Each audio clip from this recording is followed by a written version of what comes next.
Bom dia, amigos. Estamos aqui com o deputado distrital Raimundo Ribeiro, que gentilmente nos recebeu no seu gabinete. Deputado, muito obrigado por nos receber. É uma honra estar aqui. E queria ter a oportunidade de, durante esse nosso bate-papo, esclarecer algumas questões relativas ao seu mandato parlamentar, à sua carreira, ao partido de onde o senhor veio, o PSDB, enfim. Sempre procurando abordar as questões dentro da nossa linha editorial, que estão por detrás, né, nos bastidores da política distrital. Então, eu queria começar falando do PSDB.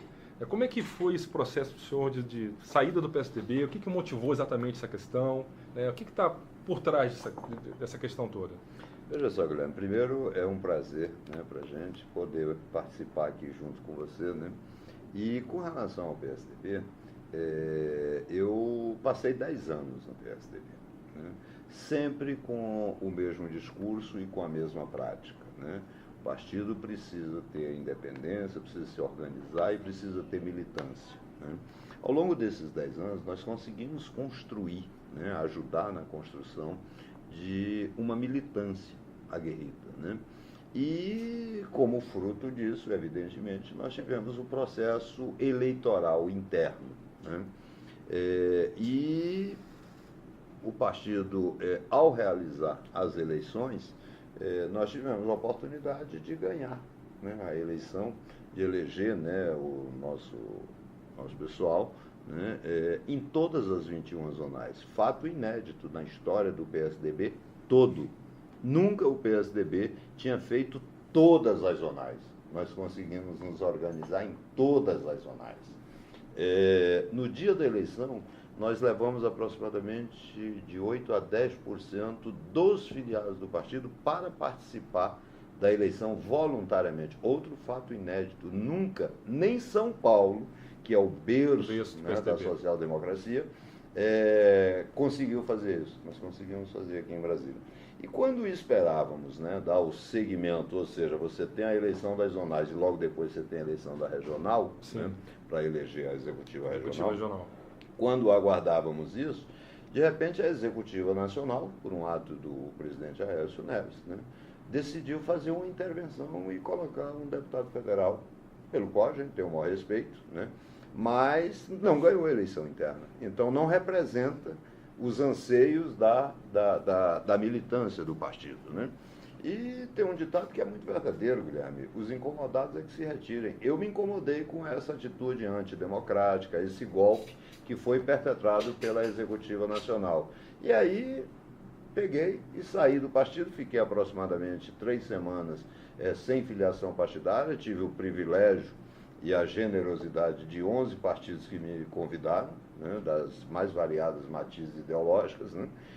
E optamos, né, por nos filiar ao PPS, onde estou muito à vontade, muito bem, com todas essas confusões que aconteceram recentemente. O partido nunca negou o apoio, né, à nossa postura, à nossa atuação. Então, estou muito feliz no PPS e digo a você, o PSDB é página virada na minha vida.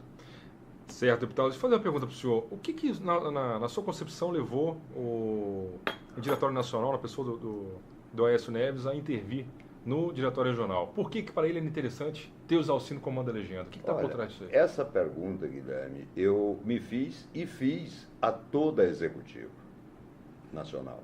E ninguém sabe me informar. Ninguém me diz: olha, você tem um defeito, você é piauiense. Ok, não é defeito, mas vamos supor que fosse. Ou você é feio. Ninguém conseguiu me dar uma explicação. A não ser, não, mas tem que ter um deputado federal. Esquecendo que, por exemplo, lá em Santa Catarina, o presidente regional é um deputado estadual, como eu, né, e que na disputa com o senador ganhou e tomou posse. E não houve intervenção? Não houve intervenção nenhuma. Então, veja, esse tipo de postura ditatorial, antidemocrática, eu não aceito. E por não aceitar, eu estou na política porque gosto, eu não sou empregado, né, do futuro presidente da República, do presidente de partido, eu não sou empregado, eu sou parceiro. Se quiser que eu seja parceiro, eu serei. Agora, não venha me impor, não, porque aí a coisa não pode funcionar dessa forma, né?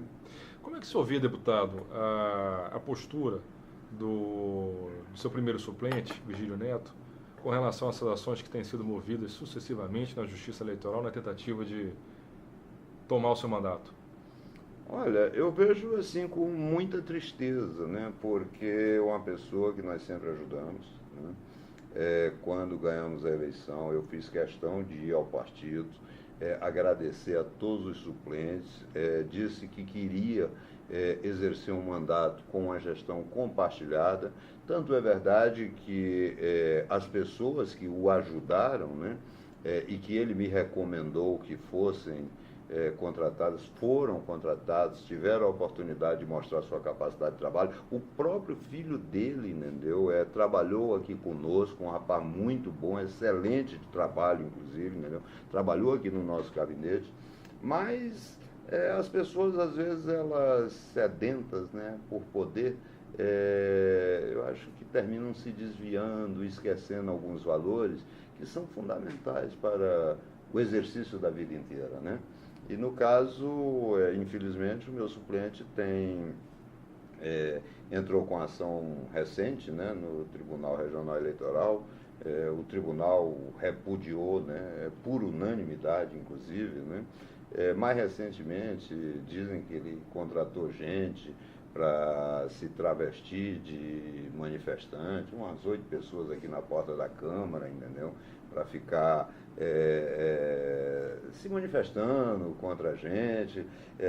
Dizem até que ele teria cedido o caixão, que ele é dono de funerária, né? Para poder dizer que é o enterro dos maus políticos. Quer dizer, é o tipo de atitude que é difícil de adjetivar, né? Mas eu diria que é ridículo. Certo, deputado. E com relação à postura do PSDB quanto ao governo do Distrito Federal, o PSDB, afinal de contas, é ou não é da base? Está ou não está com o governo?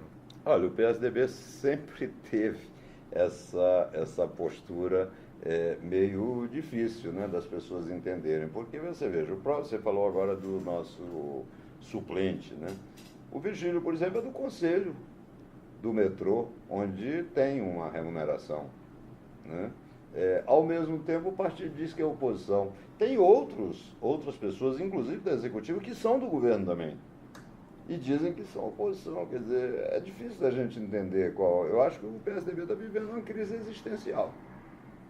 Eu não consegui compreender, aí fazendo uma ponte entre a postura do PSDB com o governo e a eleição recente que nós tivemos para a mesa diretora da Câmara Legislativa, a postura do deputado distrital Roberto Negreiros, né, que tem 2 administrações regionais, a administração regional de Itapuã e de Santa Maria, e ainda assim foi necessário, segundo foi veiculado na imprensa, uma reunião com o governador do Distrito Federal, Rodrigo Hollenberg, e o presidente regional da Legenda, deputado federal Zé Lucas, para convencer o Robério, que tem 2 administrações regionais, a votar com o governo.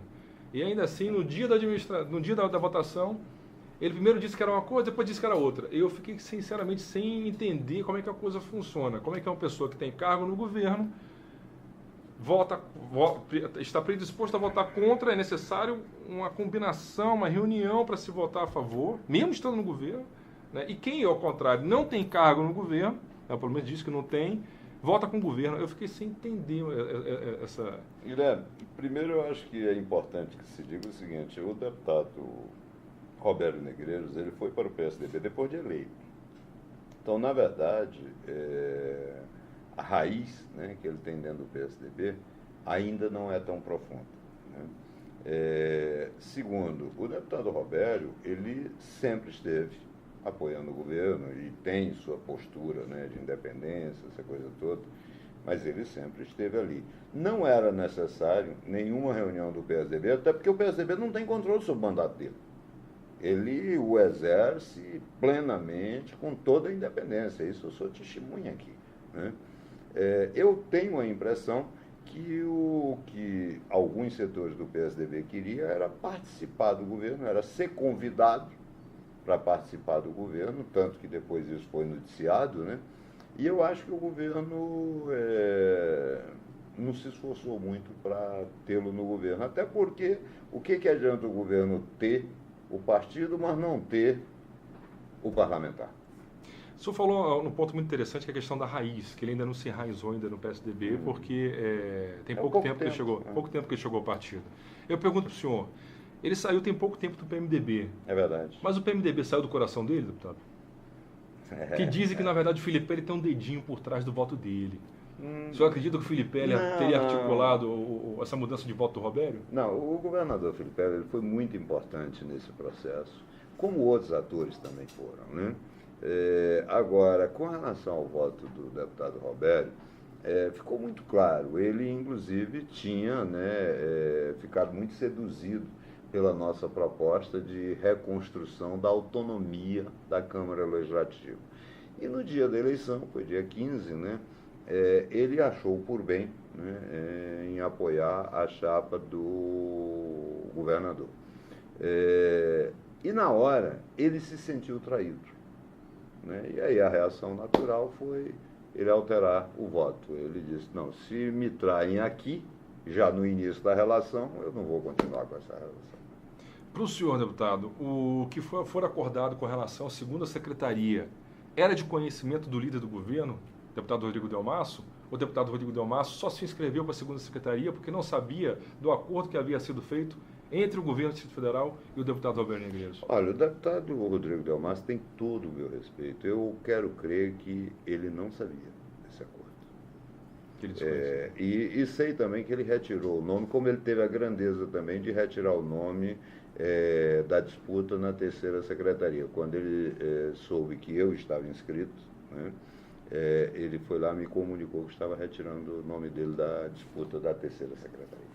Algumas pessoas comentam que, após o deputado Rodrigo Delmasso retirar o seu nome, tanto da segunda quanto da terceira secretaria, e o deputado distrital Robério Negreiros ainda assim ter mantido a posição dele de não voltar atrás, isso, na verdade, teria sido utilizado pelo deputado Robério, essa situação toda, como uma espécie de álibi para ele fazer o que ele gostaria desde o começo, que era votar no júri.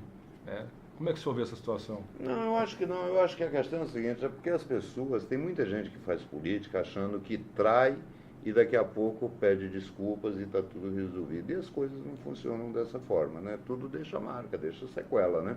Eu acho que o voto do deputado Robério Negreiros foi uma insurgência contra o que ele considerou uma traição. Independentemente dele ficar ou não ficar, né? Teria sido essa insurgência. Deputado, depois que teve aquele acalorado debate, vamos colocar assim, entre o deputado Robério Negreiros e o deputado Rodrigo Delmasso, houve algum comentário entre os parlamentares aqui da casa com relação à eventual representação com o deputado Robério Negreiros no Conselho de Ética? Não, eu acho que todos compreenderam que aquilo aconteceu no calor da refrega, né, que é no nosso linguajar, né? No calor das discussões e tudo, né?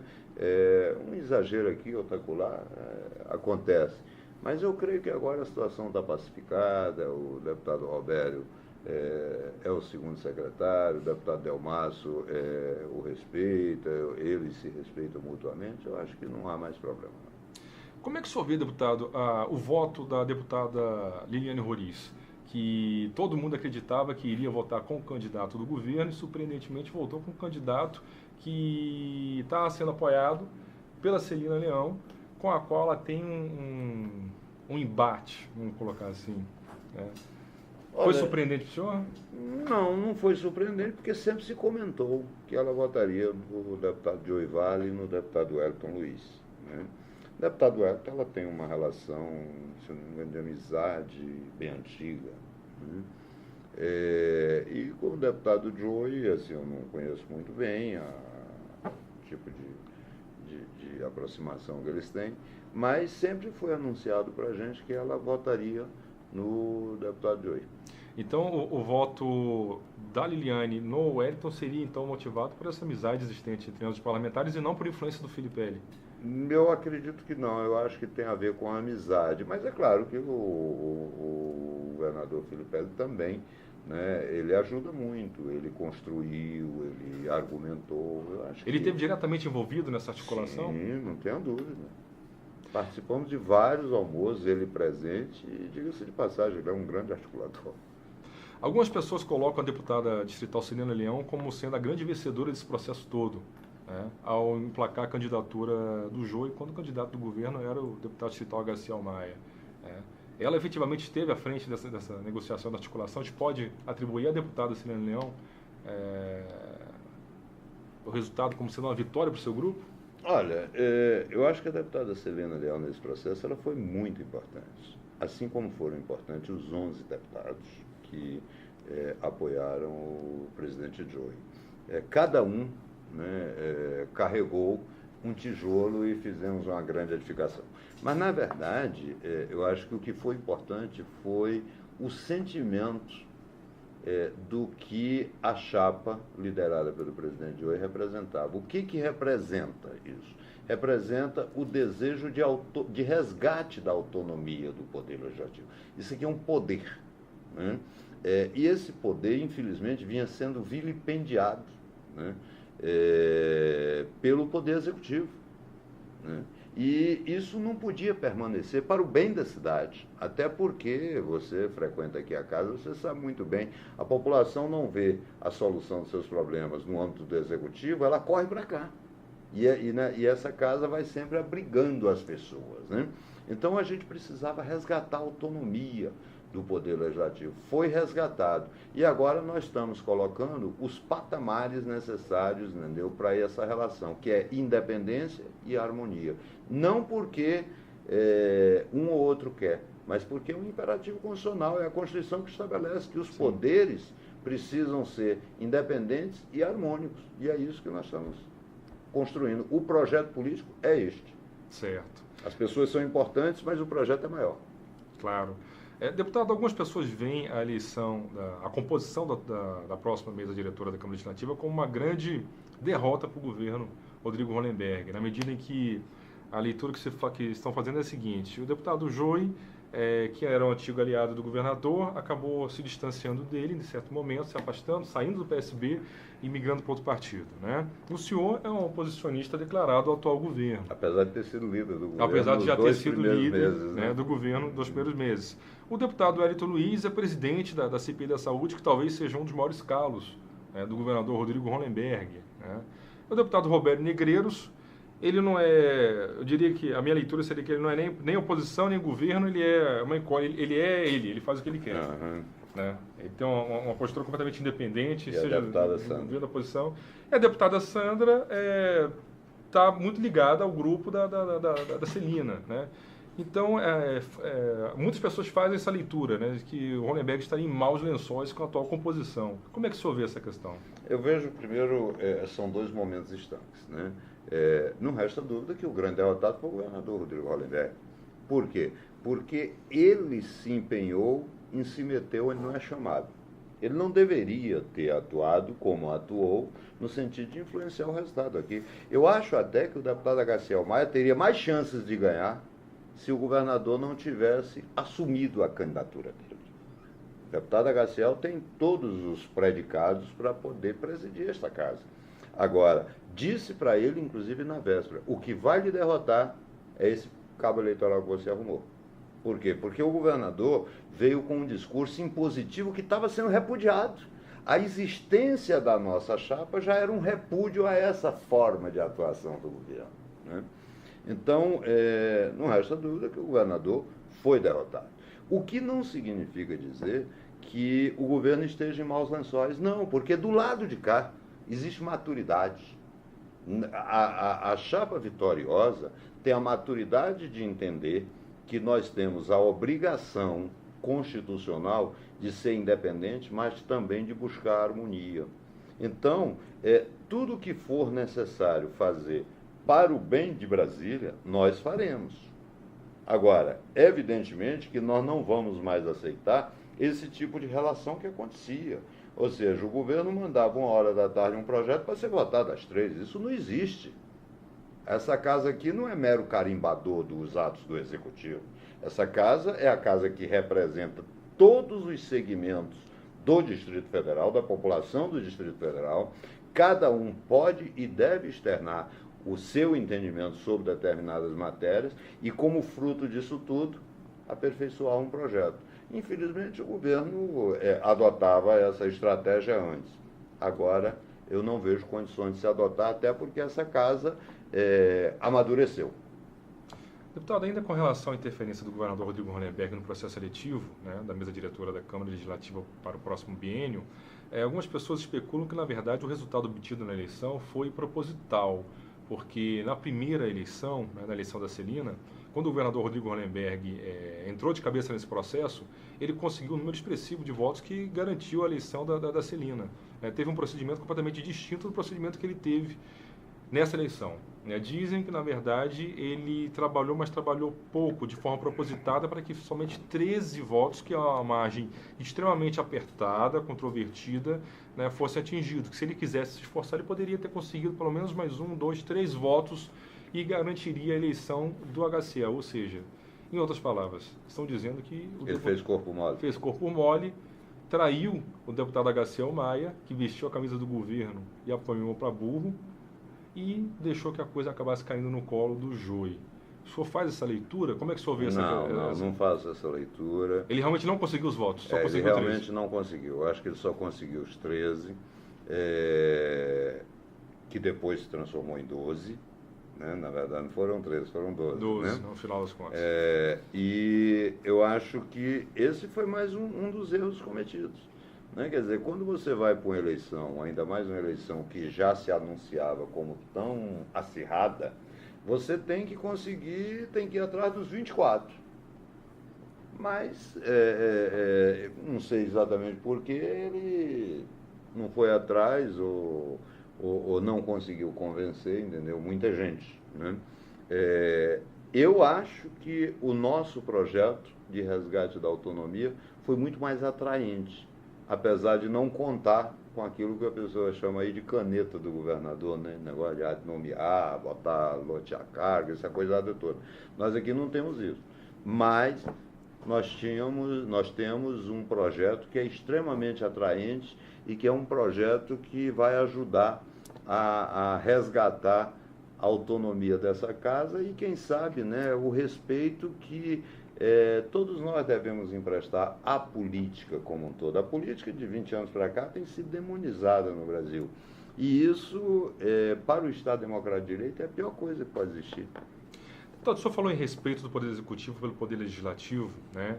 Recentemente teve uma grande operação policial que tomou conta da grande mídia, né, conhecida como Operação Dracon, na qual o nome do senhor acabou sendo envolvido. Né? Se comenta muito que o governador do Distrito Federal, Rodrigo Hollenberg, de alguma forma estaria envolvido com a deflagração dessa operação. Né?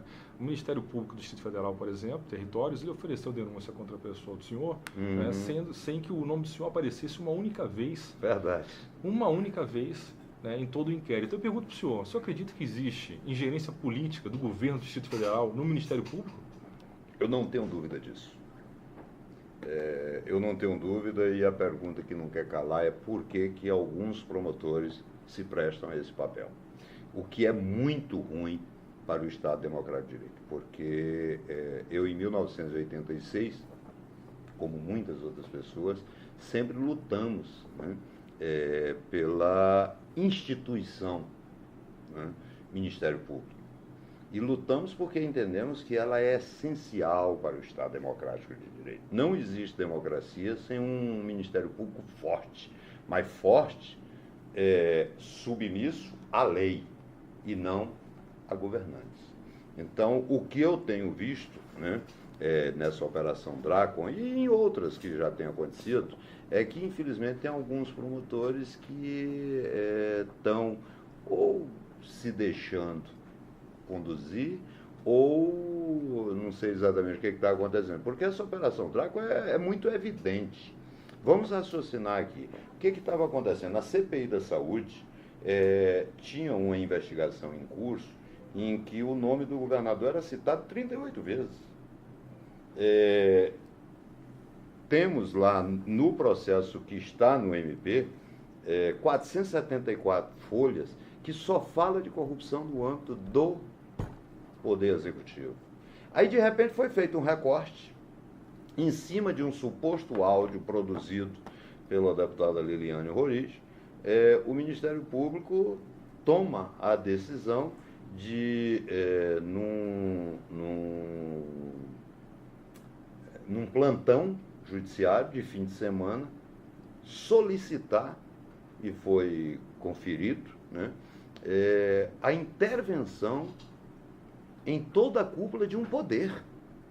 Veja a gravidade disso, em toda a cúpula de um poder. 56 dias depois, o Tribunal Pleno, não mais um ato monocrático, mas um ato coletivo, 56 dias depois, por provocação minha, inclusive, determinou o retorno da mesa diretora. Tá certo? Mas, parte dela, né? Só deixou a presidente fora, né? Mas o que aconteceu? Nós estávamos, naquele momento, com os escândalos se sucedendo na Secretaria de Saúde. E veja só, aqui não sou eu que estou dizendo, não. O vice-governador do Distrito Federal disse que lá na Secretaria de Saúde tinha propina da ordem de 30%. Naquele diálogo com a Marli. E sim, que a Secretaria de Fazenda era mais barata, era 10%.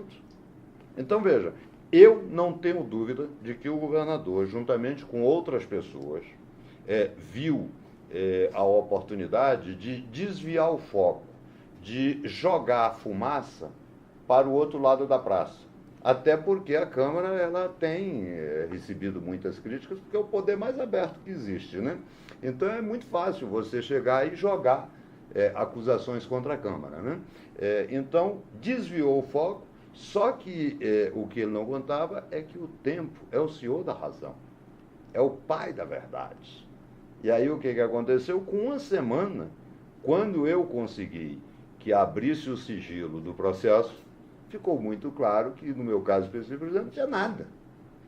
Por que eu estava envolvido nessa coisa? E aí vem algo que, para mim, é muito triste. Eu também sou de uma instituição. Eu sou advogado da União aposentado, tenho muito orgulho de ser servidor público. E eu sei que minha instituição ela não pode ser maculada por atos circunstanciais de seus membros. E, infelizmente, e aí a gente tem que dizer com clareza isso, né? Até porque a instituição, para o bem dela, é necessário que ela puna aquelas pessoas que estão, de alguma forma, atuando de uma forma equivocada. A grande pergunta para mim é por que alguns promotores aceitaram se prestar esse tipo de coisa. Eu queria fazer, dentro das falas do senhor, 3 provocações, que o senhor comentasse. A primeira é com relação à questão do sigilo. O sigilo, nós sabemos que a publicidade é a regra geral, né, que permeia todos os atos do poder público. É um imperativo constitucional. É um imperativo constitucional. Né? Ainda assim, após o cumprimento efetivo da medida requerida pelo Ministério Público, consistente no afastamento dos membros da mesa diretora da Câmara Legislativa... Busca e apreensão, mas não sei o quê. Ainda assim, foi mantido o sigilo, o que acabou prejudicando não somente as defesas do senhor, mas outras defesas de realizar, de elaborar a sua defesa. Né? Então, só teve a ampla defesa e o contraditório comprometidos, prejudicados por conta da manutenção, num ponto de vista injustificada, do sigilo após o cumprimento da medida. Né? Essa é a primeira provocação que eu queria que o senhor comentasse. A segunda é com relação à questão do pedido do Ministério Público ter sido realizado no plantão judicial. Ou seja, em vez do Ministério Público ter feito o pedido de segunda a sexta-feira, durante o horário de funcionamento normal do Poder Judiciário, em que esse pedido seria distribuído de forma aleatória entre os juízes, entre o juízo natural, ele deliberadamente aguardou para dar entrada no pedido de afastamento do senhor e dos demais deputados que compõem a mesa diretora, em um dia de plantão judicial em que se sabe previamente, porque existe uma escala, qual o desembargador que estará escalado naquele dia. Eu queria que o senhor comentasse essa ação do Ministério Público. E, por fim, a declaração do governador do Distrito Federal, Rodrigo Hollenberg, logo após a deflagração dessa operação e deferimento da medida, em que ele convoca a imprensa e aí comemora e diz que, na verdade, todo o trabalho da CPI, da saúde, caiu por terra. Eu queria que o senhor comentasse, por gentileza, esses 3 pontos. Olha, Guilherme, primeiro tem mais um dado, né? É que, apesar de ter sido requerido no plantão, a medida só foi cumprida na terça-feira, o que é uma demonstração clara que não tinha nenhum perigo, não tinha urgência que foi atentado. O que eu suponho que tenha acontecido? Eu suponho que induziram o desembargador Humberto Ulloa ao erro. Primeiro porque colocaram coisas que não são verdadeiras. Por exemplo, meu nome não aparece em coisa nenhuma, mas tem uma transcrição apócrifa feita por não sei quem, em que meu nome aparece. Ele levou para lá o meu nome. Só que na hora que você olha a transcrição feita pela perícia do próprio Ministério Público 5 dias antes, meu nome não aparece. Aparece um texto como se fosse ininteligível. Quer dizer, o que é ininteligível hoje, também o é 5 dias depois. Mas, de repente, meu nome apareceu ali. Né? Aí, de repente, quer dizer, foi levado para o desembargador plantonista, né, uma informação que não era verdadeira no meu caso. E aí, ele, evidentemente, deferiu a medida, né? O que, no meu entendimento, o Ministério Público induziu o desembargador ao erro, o que é proibido. Ele não tem o direito de induzir, porque, para aqueles promotores que não sabem, eles são promotores de justiça. Eles não são órgãos apenas acusadores, e nem são detetives como se transformaram com a PEC 37. O que precisa é a gente entender que o Ministério Público precisa ter responsabilidade sobre o que faz. Você veja quantos casos hoje, né, sobressaem, as pessoas divulgam, né, de denúncias que são oferecidas sem qualquer fundamento, acabando com a vida e com a reputação das pessoas, e depois a coisa se acaba, as pessoas são absolvidas e não há nenhuma responsabilização, nem funcional, nem administrativa, nem de qualquer natureza. De quem tomou essa medida. E precisa que haja responsabilidade. Você é jornalista. Você tem responsabilidade pelo que você escreve. Você é advogado. Você tem responsabilidade pelos seus atos enquanto advogado. Sim. Eu sou político, tenho responsabilidade. Eu sou agente político, tenho minha responsabilidade. Cada um de nós tem. Por que um promotor de justiça não tem responsabilidade pelo que faz? Ele precisa ter responsabilidade, até para poder aperfeiçoar a sua atuação. Entendeu? O que não dá é ouvir falar, né, e danar fazer bobagens, né? Foi o que aconteceu. Você veja que nesse caso, dizem que o meu nome estaria necessariamente porque eu sou membro da mesa. Só que a própria transcrição feita pela perícia do MP não fala em mesa, fala em leda. Tem um personagem que sumiu. Se foi mal ouvido ou bem ouvido, eu não sei. Mas a transcrição do MP fala em leda e não em mesa. O que significa dizer que podem até ter transformado uma formosa leda num objeto, uma mesa. Sim. Aí tem outras questões controvertidas também, como a possibilidade em sede de plantão judicial de análise de uma vasta quantidade de documentos que teria sido apresentado pelo Ministério Público. Foram levados em números, né? E depois se descobriu que era cópia da cópia, né? Por quê? Porque isso aí, infelizmente, tem sido uma estratégia aí de alguns advogados, de representantes ministeriais. Você junta um monte de papel para não dar tempo de ninguém ver. Né? Talvez para impressionar também o magistrado, né? E eu acredito que induziram o desembargador que estava no plantão, né, ao erro, né, e isso precisa ser muito apurado, porque não dá. Olha, o Ministério Público é muito importante para que alguns dos seus membros se prestem a esse tipo de coisa. E um fato gravíssimo, né, que as consequências do senhor, né, a imagem do senhor, o senhor foi afastado da mesa diretora, né, permaneceu afastado durante um certo período, né, teve um desgaste muito grande, a mídia acabou caindo em cima também. Eu acredito que não tenha sido oportunizado para o senhor poder falar sobre essa questão, né. Daí a importância de estar esclarecendo isso agora. Né, quando eu tive a oportunidade de falar foi quando eu entrei com agravo interno, que foi provido, o Tribunal de Justiça, na sua completude, né, determinou o meu retorno. Né? Por quê? Porque aí nós tivemos a oportunidade de mostrar o que estava nos autos. Né? Teve até um desembargador que foi muito feliz. Olha, eu li o processo inteiro, eu fui procurar, eu não estou conseguindo ver aqui o nome do Raimundo. Então, eu acho que precisa a gente usar esse episódio como exemplo. exemplo que não pode se repetir. A gente tem que ter responsabilidade com o que faz. É uma situação muito, no mínimo, controvertida, né? A questão do afastamento liminar, né? De uma decisão monocrática, afastamento liminar de toda a mesa diretora de um poder, de acúmulo de poder. Né? Nós vimos assim... Mas isso atendeu aos interesses circunstanciais do Poder Executivo. Ah, sim. Tanto atendeu que na mesma semana, esse fato aconteceu terça-feira de manhã, dia 23 de agosto. Dia 23 de agosto à tarde, o governo conseguiu aprovar no plenário, já com a mesa diretora afastada, projetos de conteúdo econômico da ordem de 550 milhões de reais. E na semana seguinte aprovou mais 600. Então você veja as consequências desse ato. E quem é que vai responder por isso? É verdade, é verdade. A suplência, então, dos senhores, que acabou assumindo a mesa diretora por um certo período, acabou, então, de forma deliberada, aprovando, incluindo em votação eu não digo de forma deliberada, mas eu diria que a postura, né, talvez pela circunstância, entendeu, tenha levado a não reagir. Nós aqui sempre reagimos. O Poder Executivo mandava projetos, nós, dentro do princípio da soberania do poder, exigíamos que ele fosse discutido nas comissões, essa coisa toda. E o Poder Executivo queria não, pular etapas? Queria passar trator em cima, entendeu? E a gente nunca permitiu isso e nem vai permitir. Chega, volta, aprova, não, o projeto chegava aqui no início da tarde, entendeu? E já, durante a sessão, já era votado. Sem que os parlamentares tivessem posição de... Exatamente.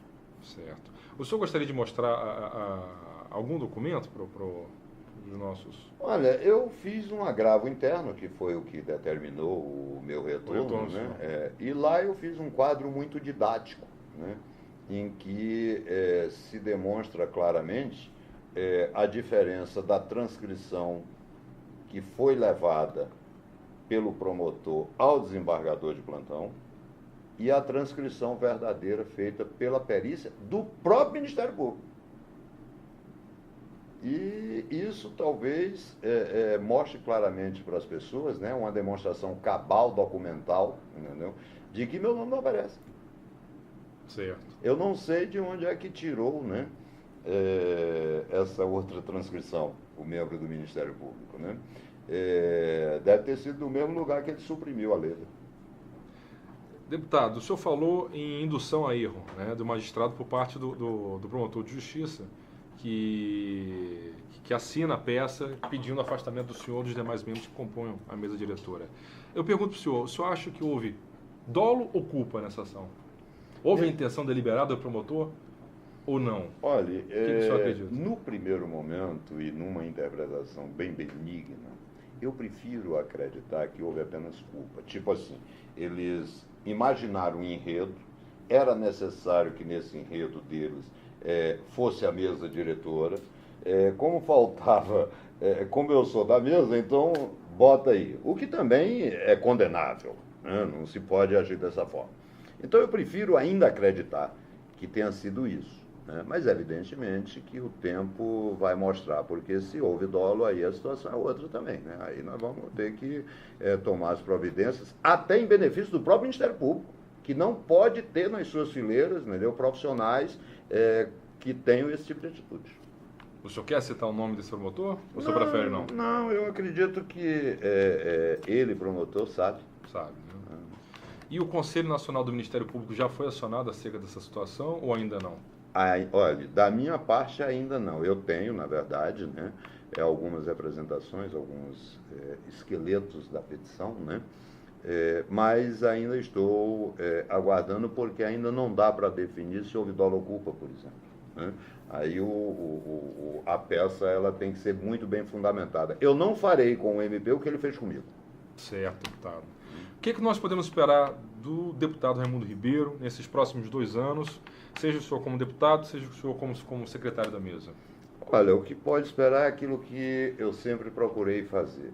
Muita seriedade no trato da coisa pública, muita lealdade, muito companheirismo e, acima de tudo, independência para lutar pela minha cidade, pelo meu país. Guilherme, eu não sossegarei enquanto a gente não puder corrigir essas distorções que aconteceram, que nós acabamos de citar, entendeu? E acho que é meu dever, enquanto cidadão, independentemente da tribuna, eu posso usar a tribuna como advogado, eu posso usar a tribuna como cidadão, eu posso usar a tribuna como deputado, não interessa onde eu estou.